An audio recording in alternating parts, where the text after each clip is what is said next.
Assalamualaikum warahmatullahi wabarakatuh. Pada kesempatan kali ini, kami akan membahas mengenai belajar dan kognisi dalam konteks.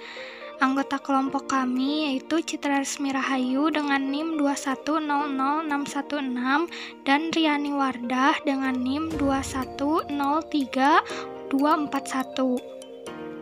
Yuk kita mulai pembahasannya. Pertama, asumsi dasar teori kontekstual memiliki sebagian besar atau semua asumsi berikut. 1. Otak berfungsi dalam kolaborasi erat dengan bagian tubuh lainnya. 2. Pengetahuan dan keterampilan yang diperoleh sering dikaitkan dengan aktivitas dan lingkungan fisik, sosial, atau budaya tertentu. Yang ketiga, pembelajar sering berpikir dan terampil lebih efektif ketika mereka dapat melepaskan beberapa beban kognitif ke sesuatu atau orang lain. Yang keempat, pembelajar terkadang belajar lebih efektif ketika mereka berkolaborasi dengan orang lain untuk membangun makna bersama. 5. Dengan bantuan dan bimbingan dari individu yang lebih berpengetahuan, peserta didik mendapat manfaat dari akumulasi kebijaksanaan kelompok budaya mereka. Yang kedua, ada interaksi sosial sebagai konteks. 1. Interaksi dengan individu yang lebih maju. Pelajar muda paling mungkin untuk membangun pemahaman yang produktif tentang dunia ketika orang dewasa dan individu maju lainnya berbagi dengan mereka banyak konsep, prinsip, teori, alat kognitif lain yang telah dikembangkan di masyarakat untuk menjelaskan aspek fisik dan psikologis dari pengalaman manusia. Yang kedua, interaksi dengan teman sebaya. Diskusi kelompok sebaya tentang materi pelajaran akademis memiliki manfaat sosial dan motivasi serta kognitif.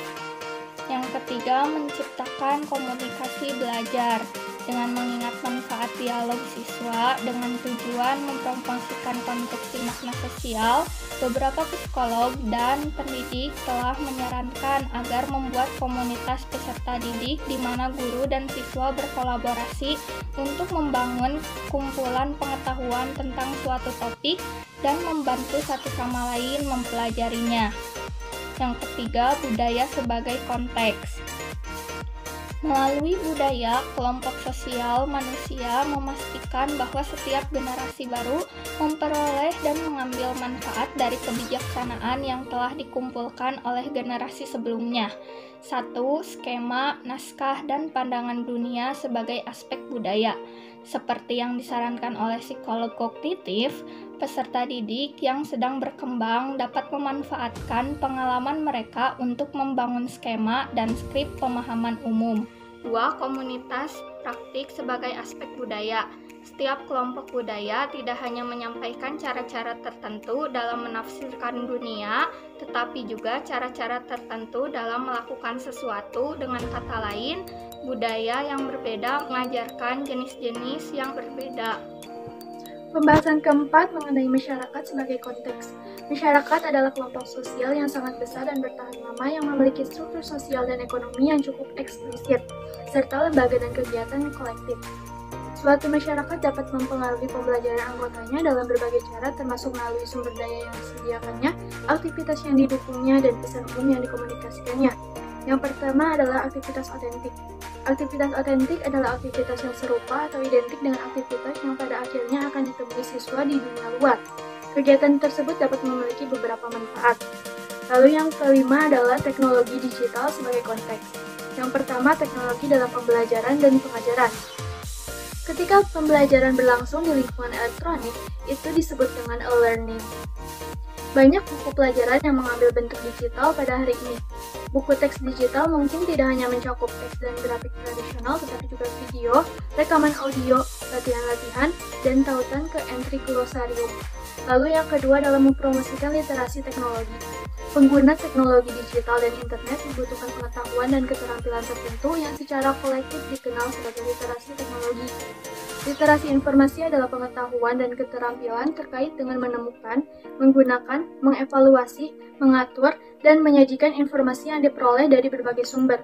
Lalu yang ketiga adalah pembelajaran online. Setiap tahun semakin banyak instruksi yang terjadi di internet, baik sebagai suplemen atau pengganti instruksi tatap muka di gedung sekolah fisik, basta, dan mortir. Secara kolektif, instruksi tersebut dikenal sebagai pembelajaran online atau istilah pembelajaran jarak jauh dan pembelajaran berbasis web. Lalu pembahasan yang keenam adalah domain konten akademik sebagai konteks. Dalam upaya untuk membuat basis pengetahuan kolektif, kita yang terus berkembang lebih mudah dikelola untuk pengajaran, sebagian besar masyarakat dan sekolah modern telah membagi pengetahuan ini ke dalam berbagai disiplin akademis seperti membaca, menulis, matematika, sains, sejarah, dan geografi. Yang pertama, seni bahasa membaca dan menulis. Keterampilan membaca dan menulis anak-anak jelas dibangun di atas pengetahuan mereka tentang bahasa lisan.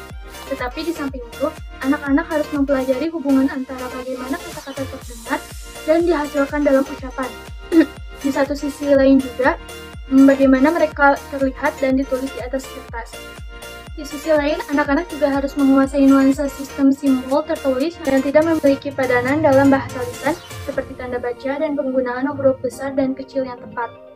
Yang kedua adalah matematika. Matematika mencakup beberapa subdomain, misalnya aritmatika, aljabar, geometri, dan statistik, yang menggunakan berbagai metode untuk mewakili dan memecahkan masalah kuantitatif. Yang ketiga adalah sains. Sebagai sebuah disiplin, sains memiliki dua tujuan utama, yaitu untuk mendeskripsikan dan menjelaskan apa yang diamati orang di alam. Pada intinya adalah asumsi dasar bahwa dunia agar dapat diprediksi bahwa berbagai fenomena fisik, biologis, dan sosial yang kita amati sebagai manusia adalah manifestasi dari pola umum dan hubungan sebab akibat. Lalu yang keempat adalah penelitian sosial. Syarat penelitian sosial mencakup domain konten yang berkaitan dengan sifat masyarakat manusia dan hubungan sosial baik masa lalu maupun masa kini. Fokus di sini akan berada pada dua domain yang sangat menonjol pada kurikulum sekolah dasar dan menengah, yaitu sejarah dan geografi.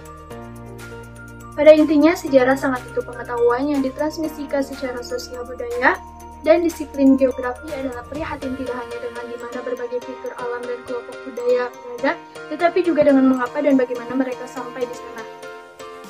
Lalu yang kelima adalah mempertimbangkan keragaman siswa. Saat kita mengajar membaca dan menulis, kita harus ingat bahwa siswa akan memiliki pengalaman yang berbeda-beda dengan bahasa tulis di rumahnya masing-masing. Sekian penjelasan dari kelompok kami. Mohon maaf apabila ada kesalahan. Wassalamualaikum warahmatullahi wabarakatuh.